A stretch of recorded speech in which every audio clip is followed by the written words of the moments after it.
Тема дня. Еще раз здравствуйте, мои дорогие. Это радио Крым Реалии, программа «Крымский вечер». С вами Александр Янковский. И в ближайшие полчаса мы поговорим о крымском флаге, о крымском гербе. Почему мы сегодня говорим об этом? Дело в том, что 24 сентября в Крыму отмечается День крымского флага и герба. Современная вот эта символика, напомню, как она выглядит. Это такое вот полотнище, флаг крымский, да, у которой 3 полосы. Синяя, белая, красная. Значит, это флаг. Герб Крыма – это вот такой грифон, это фантастическое животное, у которого тело орла, крылья, но при этом голова грифа. Вот назвали его грифон. И в руках он держит такую, знаете, как бы эту, как это правильно назвать-то, в общем, но, скорее всего, это такая раковина, да, в которой находится как бы жемчужина.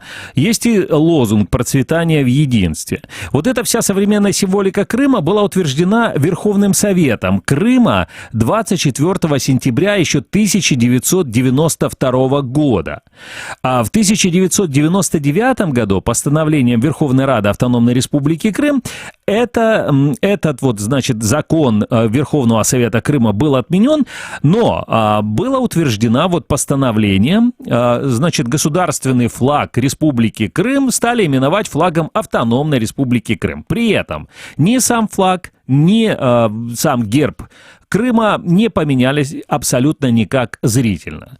Причем и после 2014 года, после российской оккупации и аннексии Крыма, герб и флаг не поменялись. С 2016 года на территории аннексированного полуострова отмечается вот этот самый День крымского флага и герба. Сегодня мы постараемся вообще понять, откуда взялся у Крыма этот флаг и герб. Не было его до 1992 года. Ни грифона не было, ни вот этого бело-сине-красного флага не было, который, ну, где-то отчасти, наверное, похож там на российский цветами, но не полосами, потому что самая широкая это все-таки вот эта белая полоса. И почему это такой белый флаг?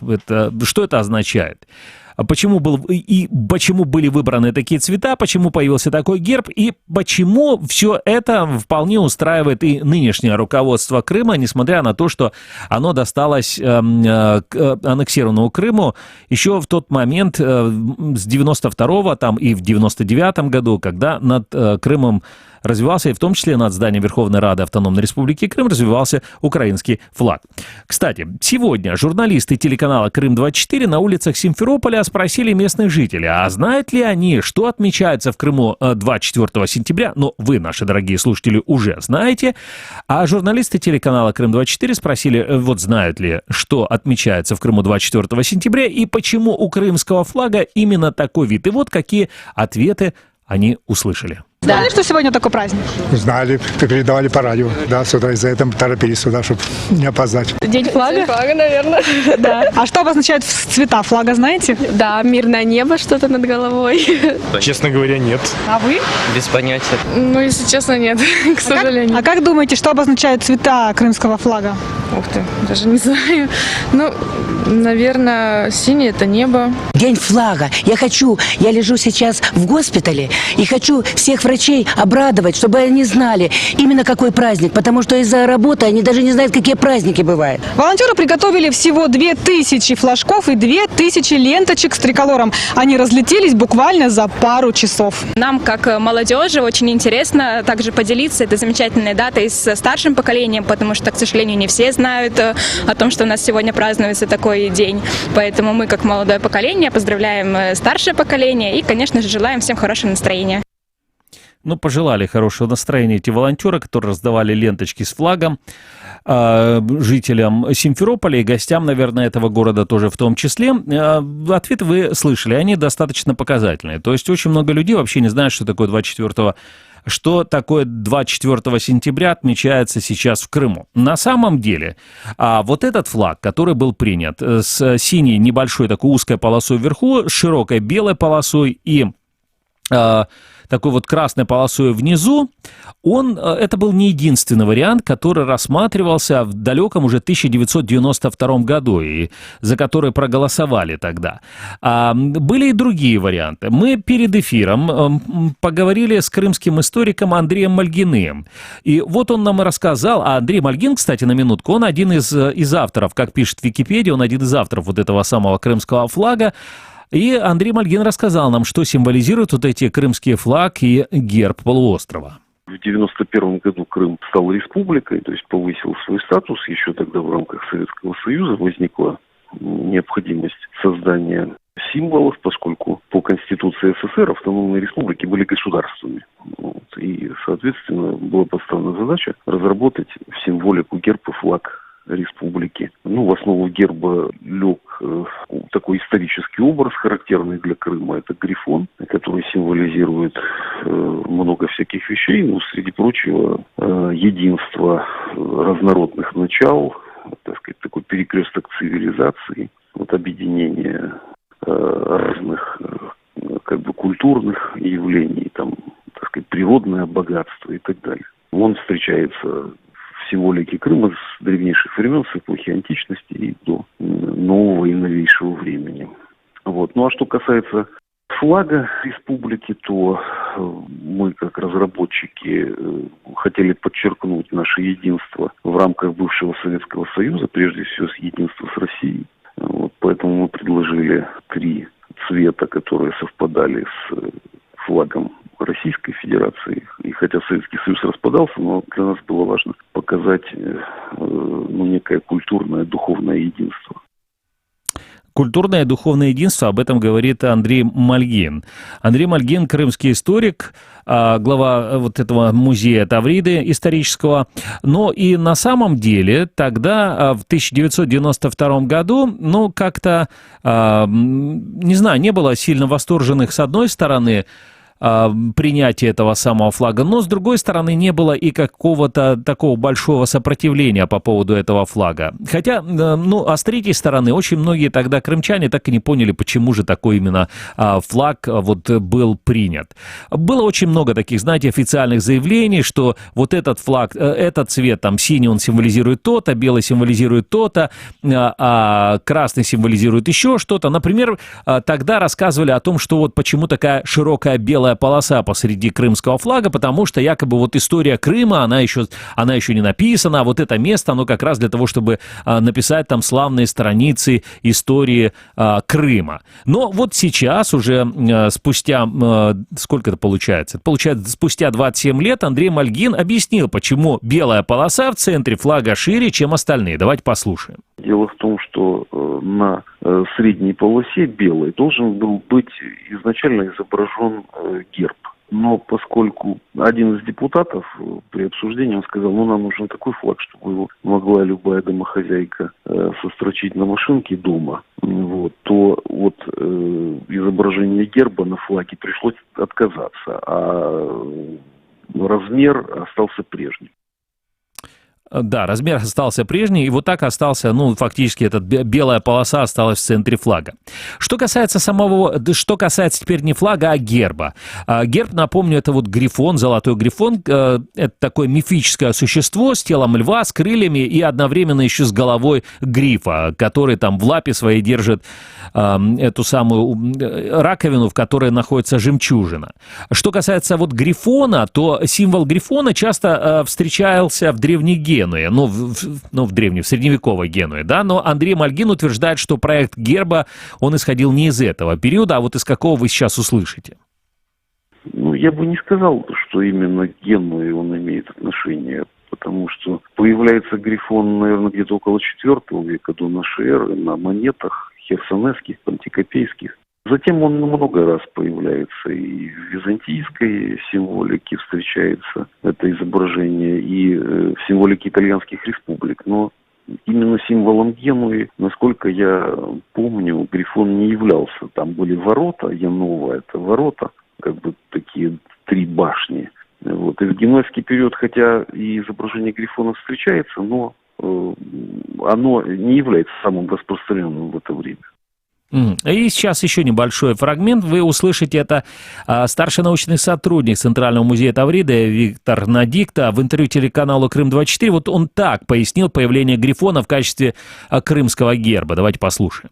Грифон использовался в Древней Греции достаточно широко. Вот грифон использовался в Российской империи в XVIII веке, поскольку была, скажем, такая не традиция, а увлечение античностью, и многое как раз на южном побережье, вот при Черноморье, в общем-то, связывалось именно вот тоже с античными мотивами. Это мнение Виктора Надикта, старшего научного сотрудника Центрального музея Тавриды. Ну, а мы продолжим нашу программу. Далее будем беседовать с крымским историком Сергеем Громенко. Сергей, приветствую вас. Добрый вечер, Александр. Сергей, ну такой вопрос. Почему вот из множества вариантов флага и герба в 1992 году был выбран именно такой флаг и такой герб, на ваш взгляд? Ну, я не думаю, что я там озвучу оригинальную мысль, сказав, что крымский флаг, он в какой-то степени является младшим братом российского флага, российского триколора. И с учетом того, что этот триколор российский, вот он сам по себе, только-только возвращался в российское публичное пространство, потому что не так уж давно это был флаг власовцев, а над Кремлем он стал развиваться только в конце 91 года. И таким образом вот та постсоветская, но большей частью этническая русская номенклатура, которая управляла Крымом, она таким образом вот, ну не то чтобы она вот показывала фигу Украине, но все-таки вот так декларировала, вот смотрите, ребята, вот как бы да, сейчас вот ситуация такая, мы там ни на что не претендуем, но все-таки вы должны помнить, что мы там договаривались с вами насчет нашего автономного статуса, и вот наш флаг к России, русские живут в Крыму, давайте вот мы зафиксируем это именно таким образом. У меня нет как бы там документальных доказательств того, я не читал стенограммы обсуждения, в которых это подчеркивалось, но тем не менее общая логика представляется мне для выбора флага именно такой. Сергей, ну это что, вот сейчас про грифона, но если вот говорить все-таки про флаг, да, это 1992 год, можно предположить, что вот в тот момент украинское государство, которое было, переживало не самые простые времена, потому что в очень скором времени там будет досрочные выборы парламента, одновременно досрочные выборы президента и так далее. Много будет еще впереди вот эта Мешковщина, так называемая, да, то есть выборы президента Крыма Мешкова. Может быть, тогда действительно Украине было не совсем до того, что там принимают в этом в Верховном Совете Республики Крым, как это тогда называлось. Но в 1999 году, когда был отменен вот этот закон Республики Крым и принято соответствующее уже новое постановление Верховного Совета Автономной Республики Крым. Почему тогда, вот в 99 году, когда уже была отменена и Конституция Республики Крым, и была записана, значит, отдельная статья уже и в Украинской Конституции про Автономную Республику Крым, почему тогда они вернулись, на ваш взгляд, вот к вопросу этого крымского флага, который очень сильно, был, по крайней мере, цветами похож на флаг России? Мне трудно судить насчет того, как это формализовано, но мы давайте же вспомним о том, что как раз установление новой конституции сначала в Крыму, а потом закрепление ее и украинским законом, оно было синхронно, в общем-то, оно завершило собою эпоху довольно бурных дискуссий по поводу того, как же нам следует поступать с Крымом между Украиной и Россией, которая, в свою очередь, вот началась в 92-м, вот если грубо, а к 97-му с большим договором утратила свою актуальность. А пик, соответственно, был 94-95. И мне представляется, что вот тот момент, когда украинские делегаты приезжали в Крым договариваться с крымскими парламентариями о том, чтобы упразднить, значит, пост президента Мешкова, о том, чтобы пересмотреть Конституцию, о том, чтобы навсегда покончить там с политическим сепаратизмом, в этот самый момент с 95 вот по 97 год был выработан и определенный консенсус, согласно которому не трогали то, что прямо вот не касалось полномочий Республики Крым и политических политического сепаратизма. И поэтому вот если мы вот увидим, там мы посмотрим 17 марта 1995 года, да, был принят этот закон Украины об автономной республике Крым, который своим, ну вот этот закон, он как бы там заканчивал эту эпоху, и вот этот герб с грифоном, он остался без изменений. И это очень важно понимать, что вот он остался без изменений, когда этот политический кризис вокруг Мешкова был завершен. И, следовательно, то, что он там в 98 году попал в Конституцию, это уже было просто, инерция. Раз его в 95-м оставили, значит, в 98-м решили не трогать. Окей, вот. Понятно. Сергей, тогда еще такой вопрос. Вот эти вот вообще цвета крымского флага и флага Автономной Республики Крым, да, вот синий, белый, красный, насколько вообще это исторический флаг для Крыма? Для Крыма практически никак. Он не с исторической точки зрения не связан. По крайней мере, когда я, будучи, школьником, выслушивал на уроках краеведения о том, что символизируют эти цвета, никто никогда не говорил о какой-то привязке к истории Крыма. Всегда мы слышали о том, что вот красный внизу это кровавое прошлое, белая широкая полоса это значит современность, куда мы вписываем наши деяния, и там светлое будущее, где-то там в небесах голубое будет. И теперь я затрудняюсь сказать, было ли хоть когда-нибудь такое время в Крыму, чтобы такой флаг, именно такой, являлся государственным. Да, такой триколор, он имеет отношение к исторической России. Но вот только вот такой вот, цвета, вот эти три цвета, они имеют отношение к российскому триколору. Но также других нет, я не вижу никакой связи. Хорошо, а что касается вот этой, не знаю, птицы, лев, как это, животное мифическое, да, грифон. Это грифон традиционно считается все-таки. Да, вот он какое имеет отношение к Крыму?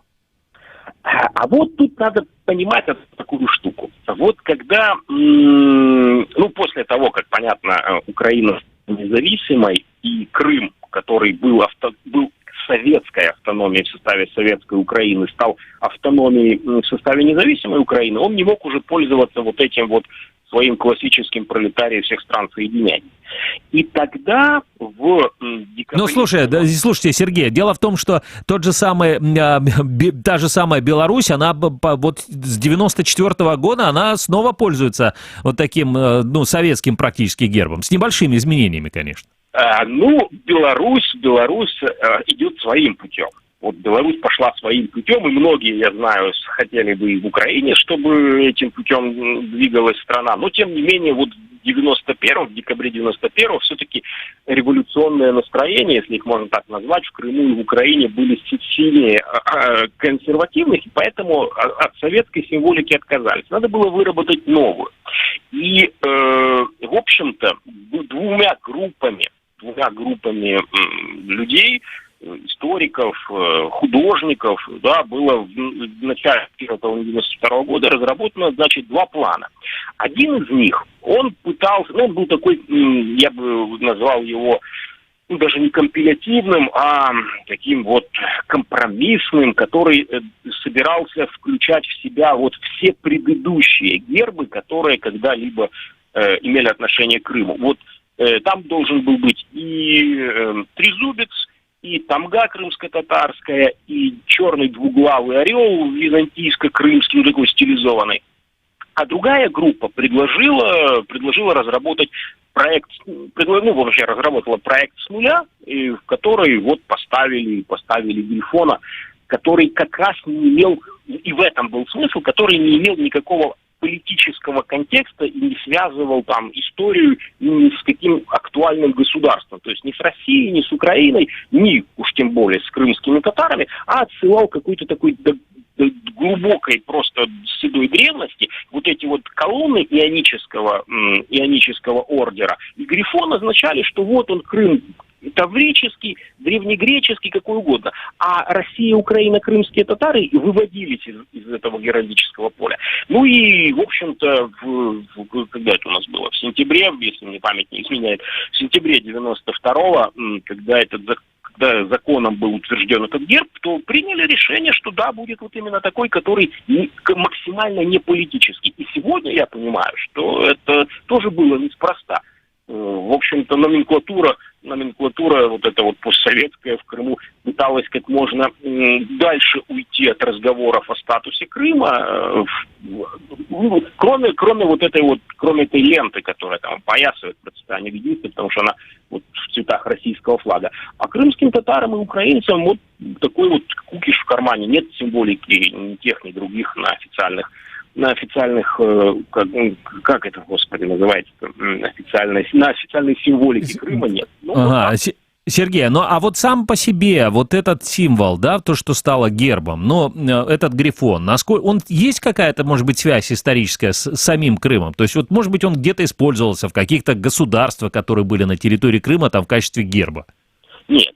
Начнем с того, что государственный герб — это вообще довольно позднее изобретение. В сущности, то, что мы понимаем под государственным гербом, в Европе появилось в Средневековье, а до этого, да, и, собственно, и после этого, до самого нового времени, по большей части были в ходу так называемые там символы периодически правящих домов или там отдельных правителей. А что касается грифонов, и поэтому грифон не мог быть там государственным символом в Крыму, но он имел очень тесную связь с Северным Причерноморьем, потому что отец истории Геродот очень давно, описывая вот эти вот все местности, он сначала рассказывал о том, какие тут живут страны и народы, в которых он побывал и о которых знал, потом он говорил о тех народах, которых он не видел, но о которых были достоверные сведения, а потом уже дальше началась у него совершенно, вот как мы сегодня говорим, фэнтези, и там, значит, в Северном Причерноморье у него были и страны, наполненные перьями, которые висят в воздухе, и в том числе были у него, значит, и упомянуты грифоны, живущие совсем на север от Крыма и охраняющие золото. И вот эта вот связь, как бы не прямая, но да, когда-то там Геродот написал, что были грифоны в Северном Причерноморье. Вот так это и осталось. Понятно, спасибо вам. Сергей Громенко, крымский историк, был с нами на телефонной связи. Напомним, почему мы сегодня говорим вообще о грифонах, почему мы говорим о таких вот мифических существах и даже о Геродоте, потому что 24 сентября в Крыму отмечается День крымского флага и герба. Вот эта вот современная символика Крыма, сине-бело-красный флаг, была утверждена не так давно, а в 1992 году, 24 сентября. В 1999 году этот закон Республики Крым был постановлением Верховной Рады Автономной Республики Крым отменен, но соответствующим же постановлением этот флаг и герб снова были объявлены уже просто символами Автономной Республики Крым, флагом и гербом Автономной Республики Крым в составе Украины. И после российской оккупации и аннексии Крыма герб и флаг, вот официальный герб и флаг Крыма, не менялись. Далее мы будем говорить с Искандером Бариевым, главой Крымско-татарского ресурсного центра. Искандер, приветствую вас. Добрый вечер. Искандер, интересует ваша трактовка, ваше понимание вот этой ситуации. Почему в 1992 году, когда принимали вот эту символику Крыма, флаг и герб, на самом деле даже, то есть были варианты, которые вот нам сейчас Сергей рассказывал, о том, что были такие варианты как бы компромиссные, в которых там якобы присутствовали там и украинский герб, и этот двуглавый орел византийский, и крымско-татарская тамга, но в результате все равно просто-напросто получился флаг в цветах российского триколора и вот какое-то мифическое существо под названием грифон. Как вы думаете, почему вот так произошло? На самом деле это из пальца высосанные символы, потому что на самом деле до 1992 года не было подобных символов, и, как уже говорил Сергей, если мы возьмем так называемый флаг Крыма, то он как раз практически дублирует полотнище триколор российский, и единственное, они сделали, что 1/6 часть ширины голубого или синего цвета и красного, основная белого, и да, абсолютно абсурдное объяснение, что красный это там борьба, там синий это что-то будущее, а белый это там что-то вроде там дружбы народов и так далее. То есть это понятно, что из пальца высосанные вещи, но с другой стороны мы понимаем, что уже тогда закладывалась пророссийскость скажем, в Крыму. Ведь мы же понимаем, что символы это очень важно. Символы это, скажем, когда мы говорим о гербе, когда мы говорим о флаге, когда мы говорим о гимне, это есть атрибуты государственности, атрибуты власти. И у любого полноценного государства или у любой полноценной нации должны быть свои символы. Вот как раз-таки мы видим те процессы. Почему именно 92 год? Да потому что в 1991 году пытались восстановить Крымскую АССР, и был закон, в принципе, ее и восстановили. Если говорить уже о символах Крымской АССР, то там практически был свой герб, где было написано на русском и на крымско-татарском языке арабской вязи. Правда, он дублировал герб Российской Федерации. И, с другой стороны, был красное полотнище с Крымской АССР русскими буквами и арабской вязью. Но понятно, что в 1992 году, когда развалился Советский Союз, то подобная символика не могла сохраниться. И, соответственно, конечно же, Крымская АССР, у нее уже перспективы уже не было, потому что ситуация была другая. И, конечно же, влияние России, влияние русского большинства, российского большинства, потому что мы же понимаем, именно в эти годы была очень сильная волна сепаратистская, когда была Мешковщина и так далее.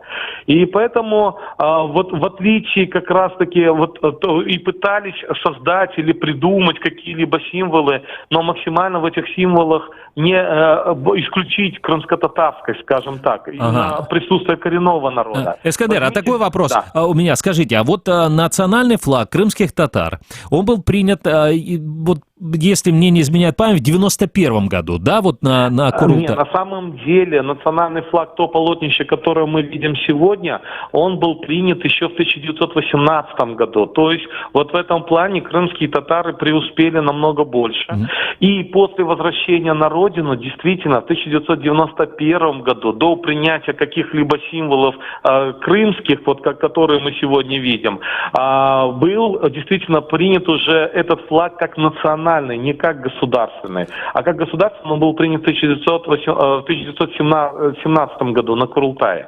Да, Эскандер, теперь скажите, а была ли попытка со стороны Меджлиса каким-то образом, получить такой, знаете, что государственный статус или официальный статус для этого флага? Или каким-то образом договориться, чтобы вот этот флаг стал флагом крымской автономии?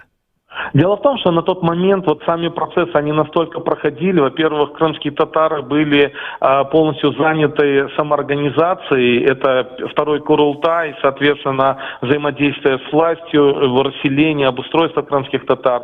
С другой стороны, конечно, вот эти политические процессы, и насколько я владею информацией, действительно были. И вот не случайно появлялись элементы, то, о чем говорил Сергей. Действительно, были проекты, где пытались, скажем, обозначить символы всех, трех, во всяком случае, крупных этнических групп, проживающих в Крыму на тот момент. Но при этом, конечно же, я скажу однозначно, что многие крымские татары, крымско-татарские политики не воспринимали ни крымский гимн. Но я, например, никогда не вставал под крымский гимн, тем более, если послушать там вообще абсурд полный. И особо я никогда не признавал ни данный герб, ни данный флаг. Эскандер, еще один вопрос, у нас времени немного остается. Скажите, а вот сейчас, спустя 5 лет, после начала российской оккупации полуострова Крым, да, почему вот эти символы, они по-прежнему остаются символами автономной республики Крым? Были ли, может быть, какие-то, опять-таки, инициативы со стороны Меджлиса, крымско-татарского народа, чтобы изменить эти символы сейчас?